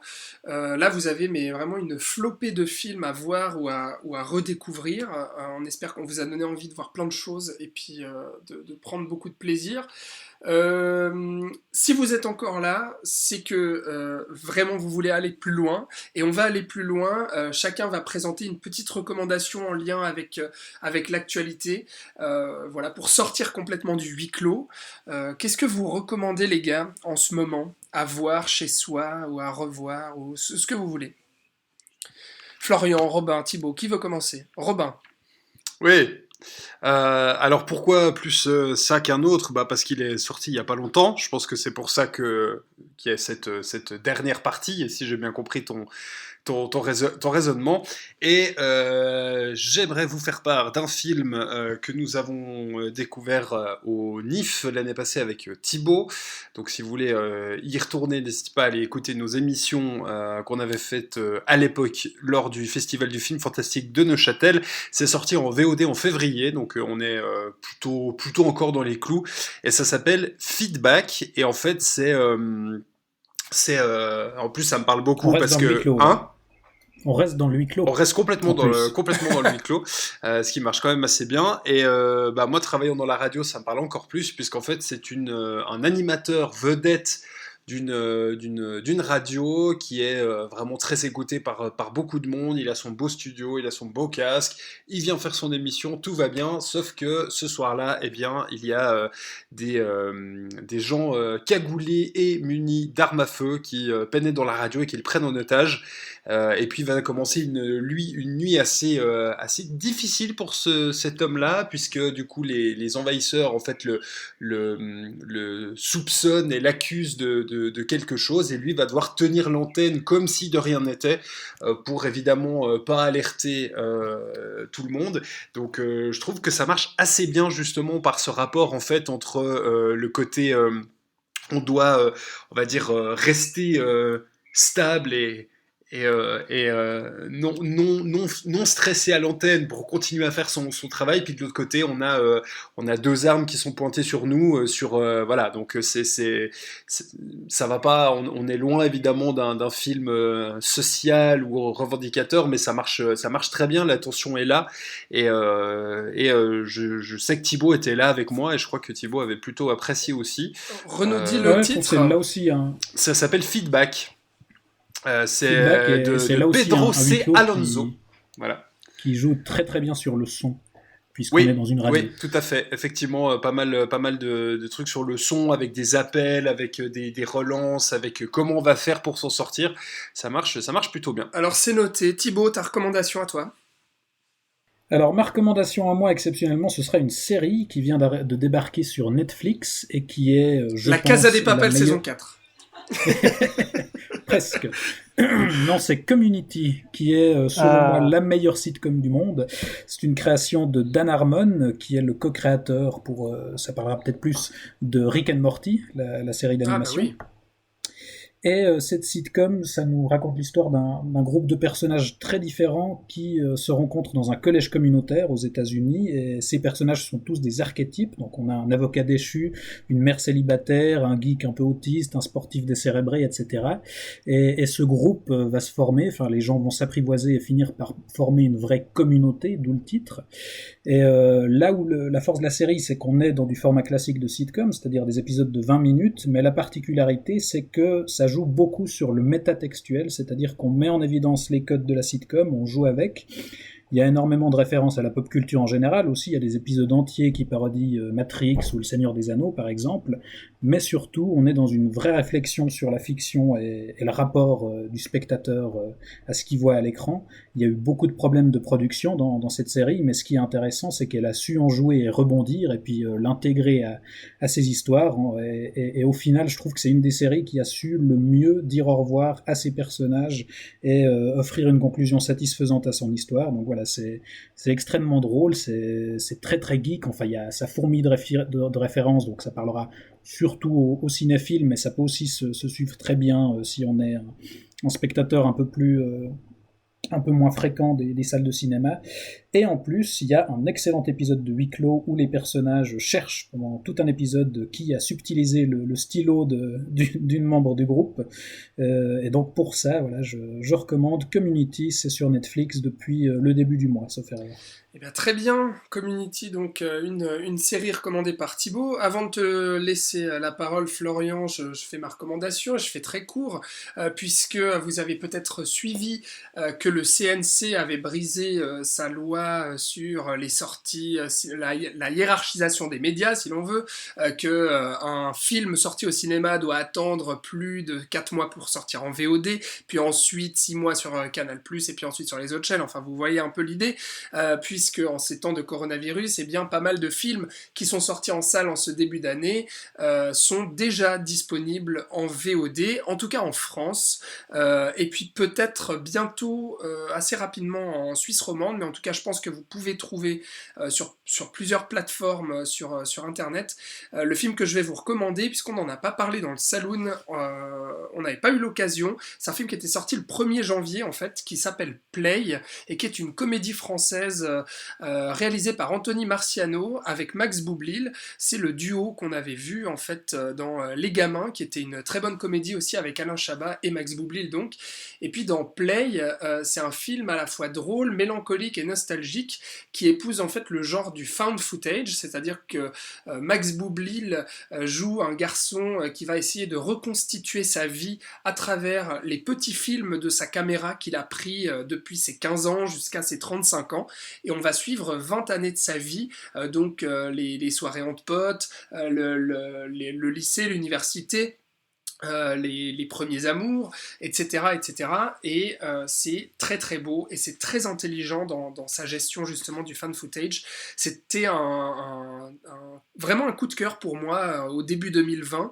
Et j'avais pas eu l'occasion d'en parler dans le Saloon, donc maintenant c'est fait. Ruez-vous sur Play puisqu'il est disponible donc en VOD et puis peut-être en streaming si vous cherchez un peu sur Internet. Florian, quelle est ta recommandation ? alors, moi, je ne vais pas vous recommander un film, mais 12. plein de films. Plein. Exactement, 12. Alors, film 1. Non, je rigole.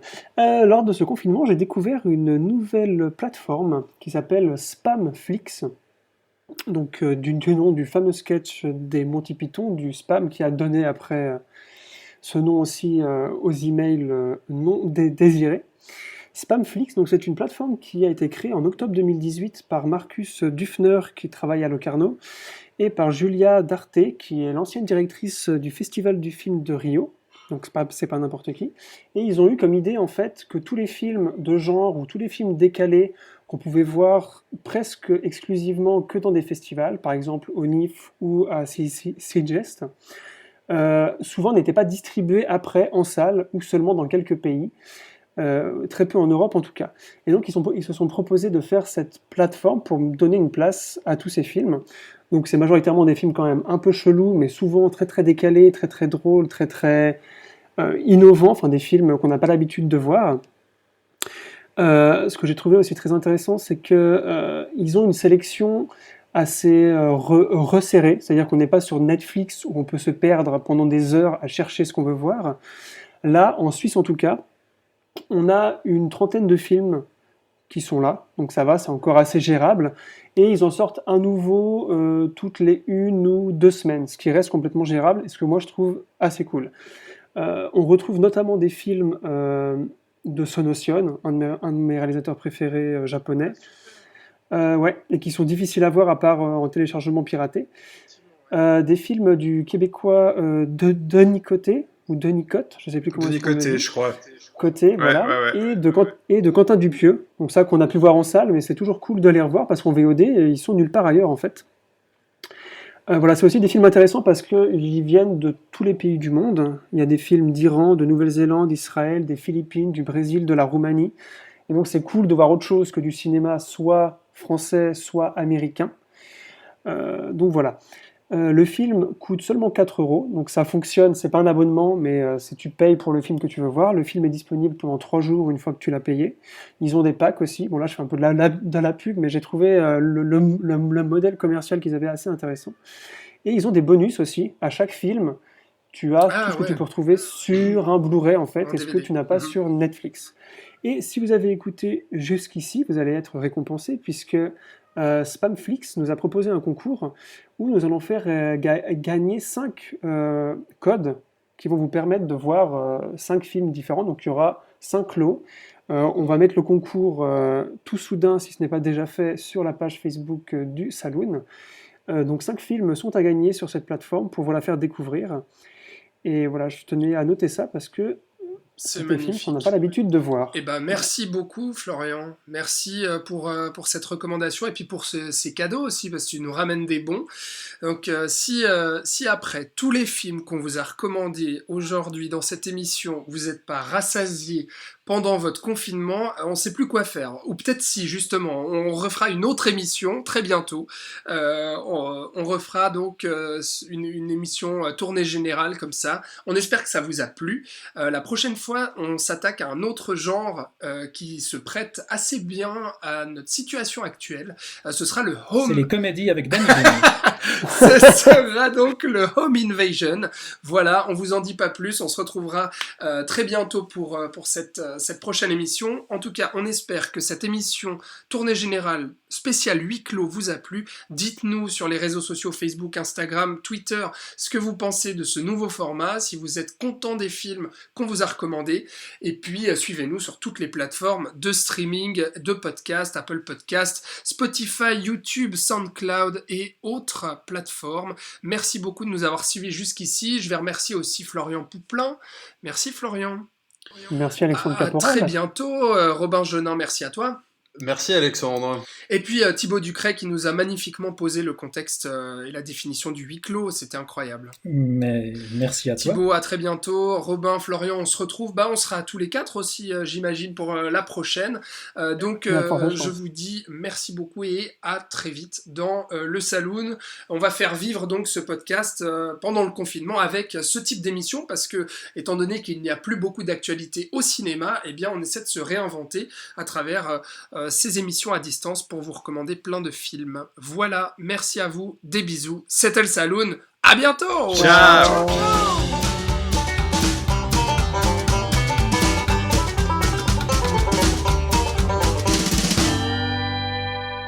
Donc on coupe là.